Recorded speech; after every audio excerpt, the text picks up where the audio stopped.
Hi everyone, welcome back to my channel. Today I'm going to introduce a new drama, 主欲, literally translated as Chasing Jade. It's based on a novel called The Machinist and the Butcher's Knife. The official English title of the drama hasn't been announced yet. Filming just wrapped up in April 2025, and it stars Zhang Ling and Tian. It's about a fictional historical story that centers on personal goals and political intrigues. Alright, let's dive into the world of the story. The female lead, Fan Changyu, is the daughter of a butcher in a small town. She's honest and pretty, looks slim but is incredibly strong. Her parents were reportedly killed by bandits a month ago, leaving her to care for her 5-year-old sister, Changning. She single-handedly runs a butcher shop her father left behind. One day, she finds a badly injured man, half unconscious and covered in blood, after a snowy day. This man is our male lead, Xie Zhen, courtesy name, Jiu Hen. He falsely claims to be Yan Zhen, a refugee soldier from the Northern War Front. In reality, he is a renowned Marquis Wu An, son of the late general who died fighting alongside the Crown Prince 17 years ago. His maternal uncle, Wei Yan, who raised him, is a prime minister who has held de facto power for over a decade, overshadowing the young emperor. Xie Zhen is known for his ruthless ways in war, owning him both fear and admiration. Raised by his powerful uncle, he became a weapon molded in the same image. To the contrary, he is seen as a war god, but deep down, he carries the scars of a lonely childhood and the longing for love he never received.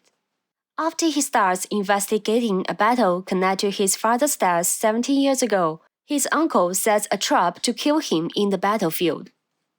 Initially, Xie Zhen only plans to recover in a small town and live quietly, but to help Fan Changyu protect her property and get himself a fake household registration, they agree to a fake marriage.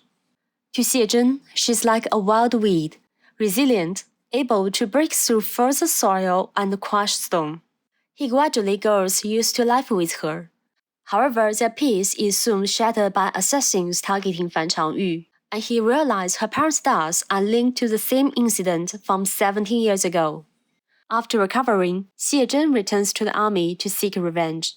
Fan Changyu, believing he had been assigned to the military, worries for his safety and sets off to find him. Thanks to the martial arts her father taught her and her natural strength, she accidentally owns military merit. Driven by her own ambition and the desire to stand as Xie Zhen's equal, she fights bravely in the battlefield, saving tens of thousands of civilians and becoming a legendary female general. She and Xie Zhen fight side by side through life and death situations and finally uncover the truth behind the 7-year-old case, clearing her father's name. The second male lead, Li Huai'an, is the grandson of the Grand Tutor. Fan Changyu meets him by chance while escaping from the first male lead.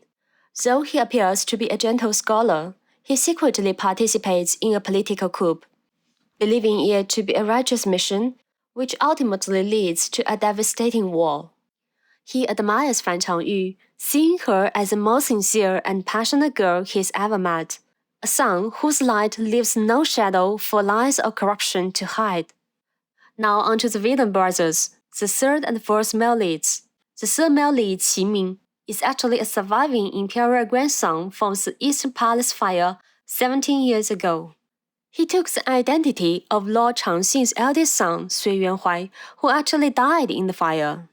His former concubine, Yu Qianqian, managed to escape. She later started a restaurant and is now close friends with Fan Changyu. Shaped by cold and twisted upbringing, Qiming became emotionally detached and dangerously unstable. Yet somehow, she falls in love with Yu Qianqian. The fourth male lead, Sui Yuanqing, is the second son of Lord Changxing. He was raised to follow in Xie Zhen's footsteps, studying what he studied, training as he trained, but never quite able to surpass him. He's a ruthless playboy known as Little Marquis Wu An. While chasing Fan Changyu, he becomes captivated by her, describing her as a fierce wildcat that refuses to be tamed.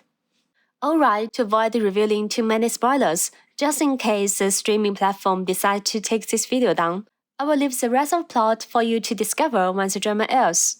But rest assured, it has a happy ending. In the end, Fan Changyu's best friend Yu Qianxian's becomes a young emperor, Xie Zhen becomes regent, and Fan Changyu is granted the title of Grand General. They hold a wedding celebrated by the whole nation. In the epilogue, the young emperor promised to make Fan Changyu's little sister, Changning, his future empress. That wraps up the story. Typically, post-production for Chinese costume dramas takes around 6 to 8 months, so this drama is expected to air either by the end of this year or early next year. For more updates on Chinese costume dramas, check out the community section on my channel. Thanks for watching, see you next time!